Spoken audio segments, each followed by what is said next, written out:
माझ्या आयुष्यात जेवढे नकारात्मक लोक होते ना ते सगळे दूर झाले आणि आज मी एकटी खंबीर आहे आणि महाराजांनी सिलेक्टेड माणसं असणंच गरजेचं आहे. आणि लिटरली तेवढेच लोक माझ्या आयुष्यात ठेवलेत मी. बाकी मी सगळा पसारा काढून टाकलेला म्हणजे ऑटोमॅटिक गेला नाही.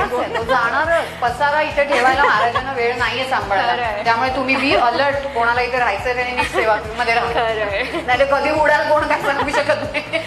खरं आहे. कारण तिथे प्युअर जेन्युअनच गोष्टी लागतात. कुठेही छक्के पंजेगिरी करायचा विचारही मनामध्ये आणू नका आणि ते होणं नाही आपल्याकडे. आपण कुठेही चुकत नाही आहोत. आपण चांगल्या मार्गावर आहोत. मी एक उदाहरण देईल की आपण मोती आहोत. प्रत्येक शिंपलीमध्ये मोती तयार होत नाही. सिलेक्टेड शिंपल्यांमध्येच मोती बनतो आणि हे सगळे मोती आपण आहोत जे महाराजांच्या चरणी आपण अर्पण झालो. आणि हा स्वामी परिवार एवढा सुंदर आहे की तुम्ही बिलीव्ह ना करणार सकाळी उठल्या उठल्या हिचे 4 वाजल्यापासूनचे मेसेज असतात. तो एक मेसेज रीड केला तर आपल्याला वाटतं अरे हा हे माझ्याच बाबतीत आहे. मग आपल्याला ती कुठेतरी शिकवण होते आणि ती जडणघडण करणारी मीच आहे. म्हणजे माझ्या आयुष्यात माझ्यासाठी सगळं तेच. जे काही मी आज आहे ती फक्त तिच्यामुळे आहे.